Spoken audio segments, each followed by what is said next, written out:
What's going on, everybody? Josh Callaway alongside Collin Kennedy, Sooners Illustrated and 24/7 Sports at the stadium on another very cold day in Norman, Oklahoma.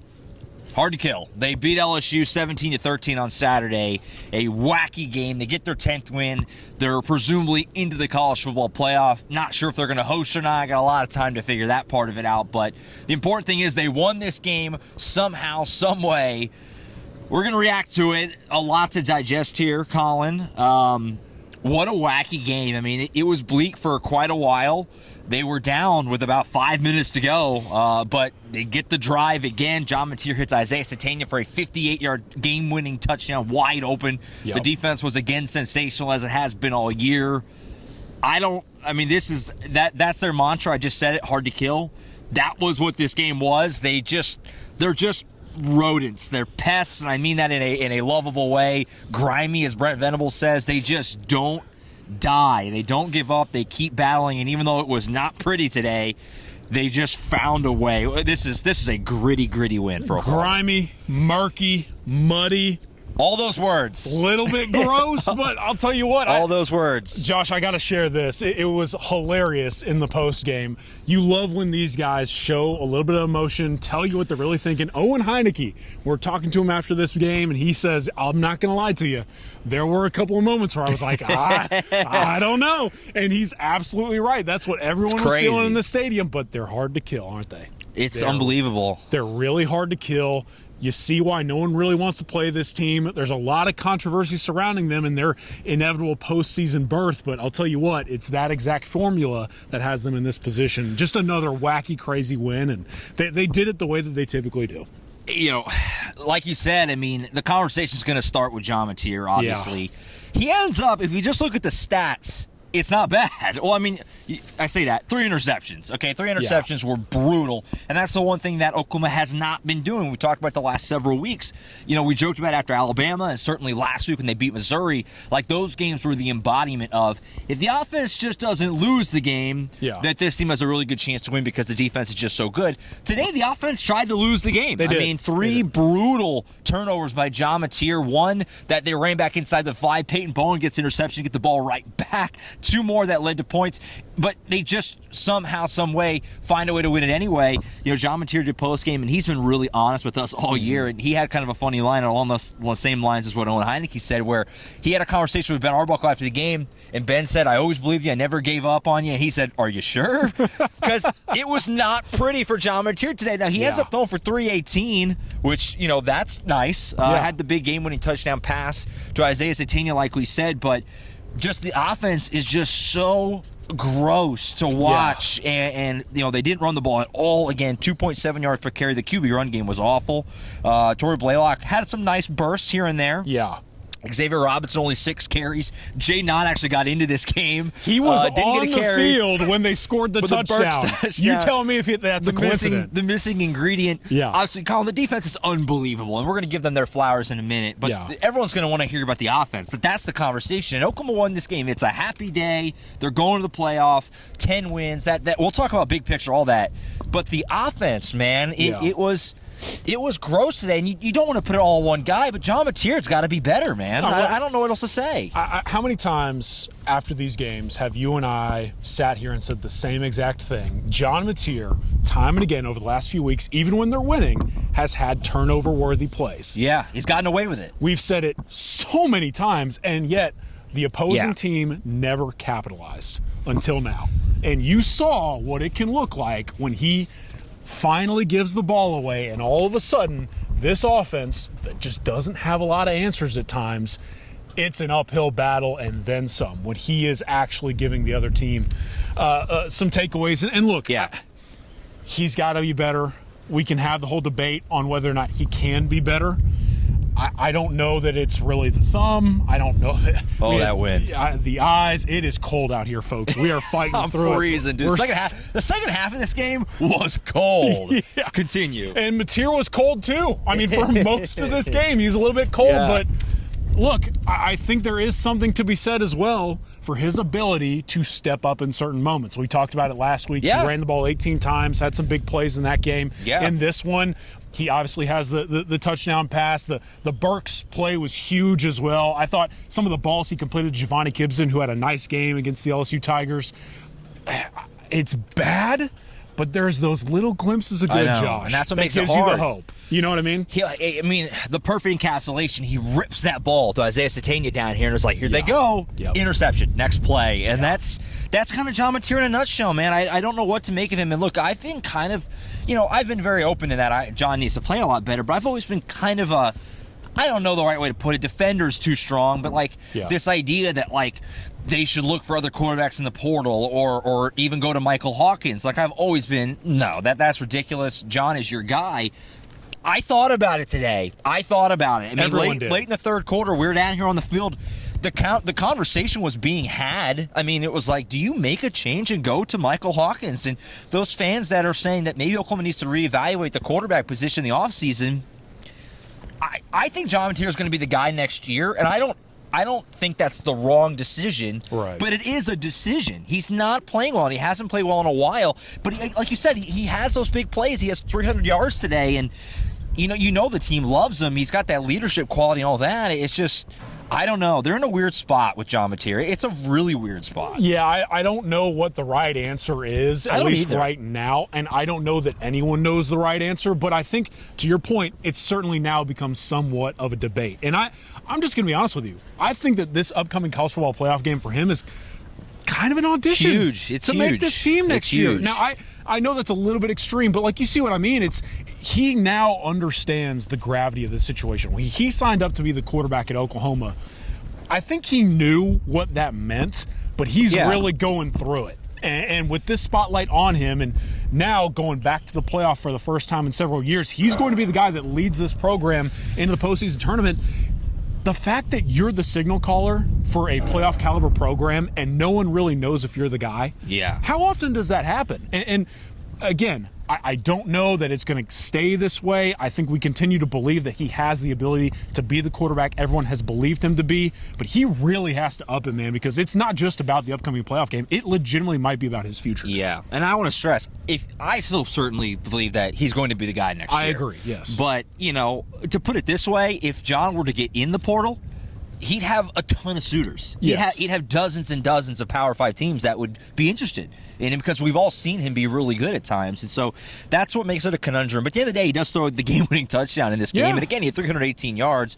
There wasn't much of a run game, like I said. Good to see Torrey Blaylock be healthy and have a couple of nice runs. Had that 121-yarder, which was really nice. Yeah. Isaiah Satena. Man, I want to make sure I give him the credit he has earned because, I've talked about it throughout the year that they're kind of been devoid of game changers at receiver. Yeah. I kind of take that back. They have one, and they have Isaiah Satena. When they've needed a big play, he has been that guy for Oklahoma all year. All season long. That wide receiver room has not been what they hoped it would be for the most part. Deion Burks had a nice touchdown in this game, but, hasn't had a year. He thought Giovanni's been hurt. He's kind of been coming back. Keontae Lewis was off to a great start, then he got injured. But Isaiah Satena has been that one constant force. 9 catches, 121, and then the game-winning touchdown. And he had a great punt return, I was about to say, how about the return over here as well? I thought he was going to house that, honestly, for a second.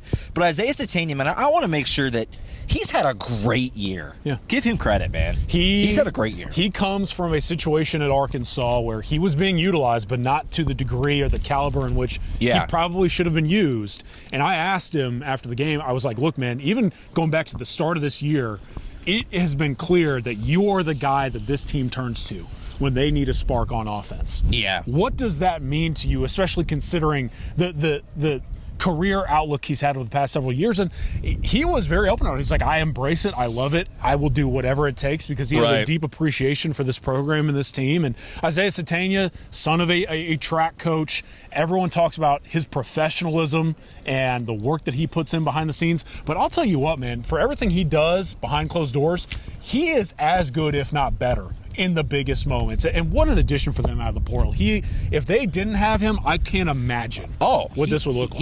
He's saved them a lot this year. He's been, again, the one guy in that wide receiver room who has consistently been good all year long. And if you had to list out, the top 10 offensive plays of the year, he's got, 8 of them. Yes. Maybe more, maybe 9 or 10. I mean, and then you he's factor been in the guy. special teams. Like, he has had huge returns to set them up with field position. It's massive. You know, you shouted out Isaiah Satena. I'd be remiss if I didn't give a quick shout out before we transition to the defense.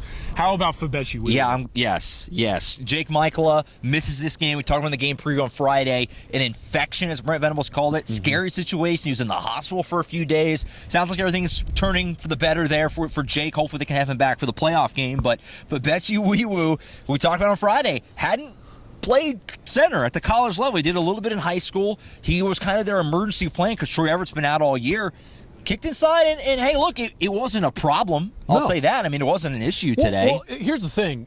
He mentioned it. It was his first start at center since his last game of high school football. Yeah, he's a senior, folks. Like, that was a while ago. He is a veteran at the collegiate level. And keep this in mind, too. I was glad that I was able to talk to him about it. You know, this guy, after, starting as a center at Copp Hill High in the prep level, he goes to North Texas as a walk-on guard, goes through the G5 as a walk-on guy, and then starts this game in the SEC and leads them to a playoff spot along the line. Yeah.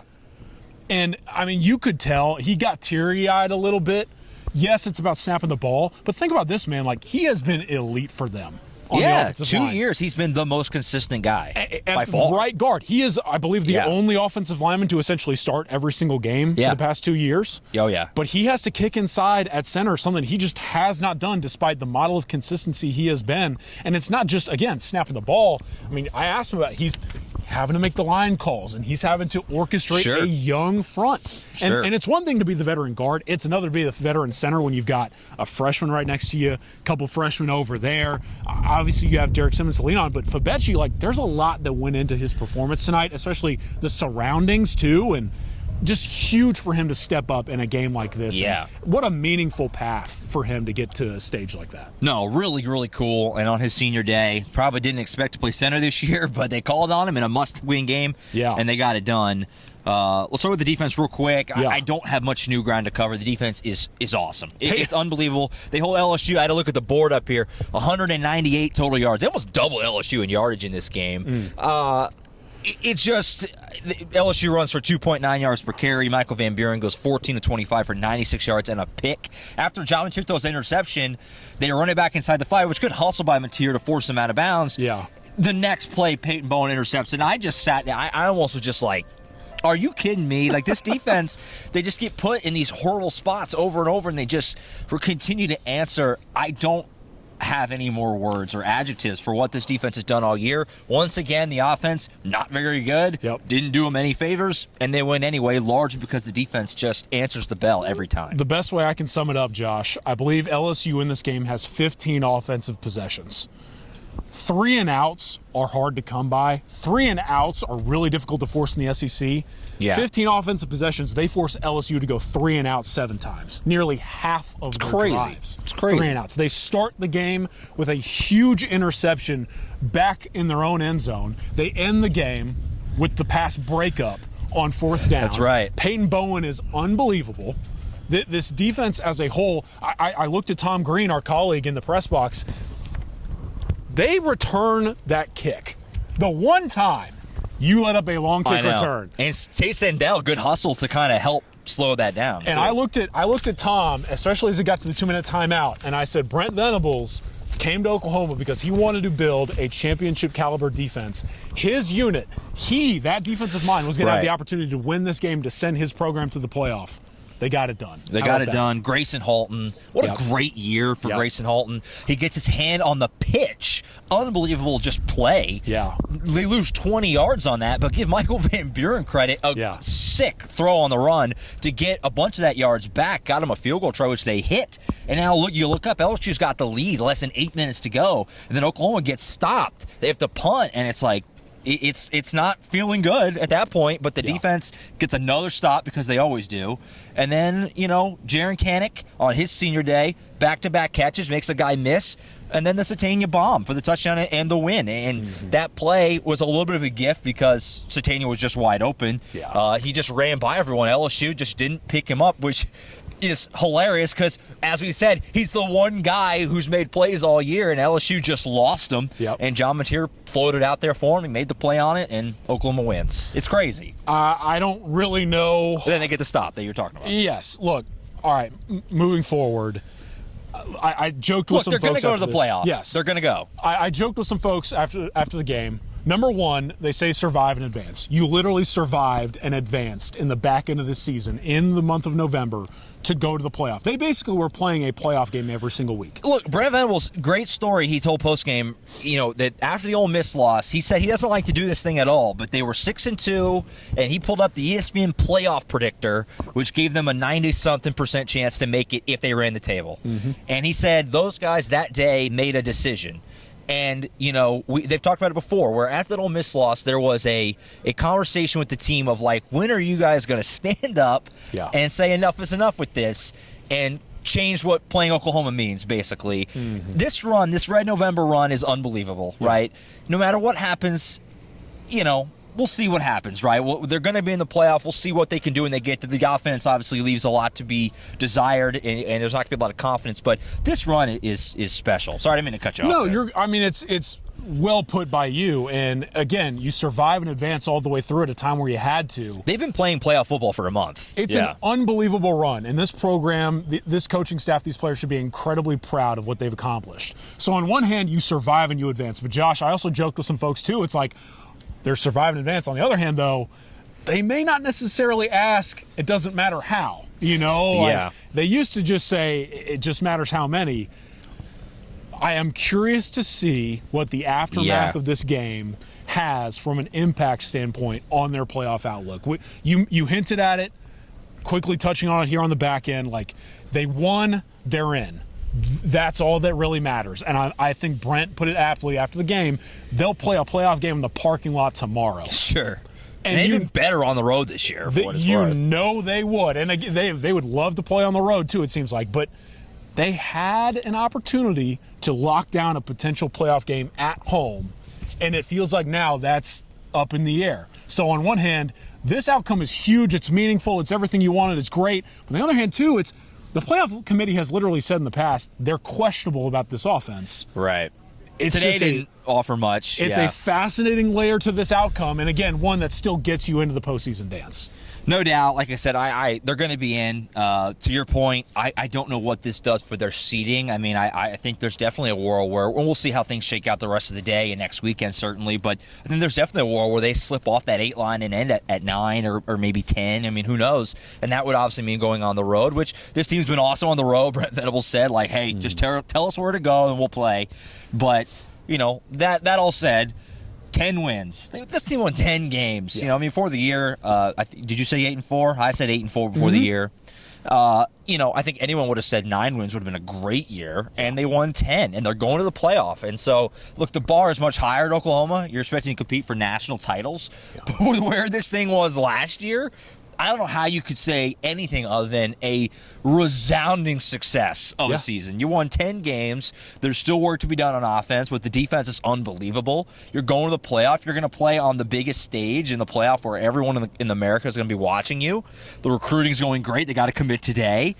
This was a huge year for the program. And we'll go see what they do. You get a chip in a chair. They're in the tournament. They're in the postseason. We'll see what happens, but no matter what happens, though, it does feel like this has been just a massively successful year, and Brent Venables deserves a lot of credit. Quite a season. They have a lot to be proud of, and I think kind of going back to the beginning of this and tying it here to the end, it's like I personally have a lot of belief in John Mateer. I think he is the quarterback that can lead them in the playoffs and into next year. I think Ben Arbuckle, people are going to say what they want to say. I thought he had some good moments in this game. I thought Arbuckle was okay today. I thought it was fine. There were some highs and some lows, but this was a tricky contest as it is.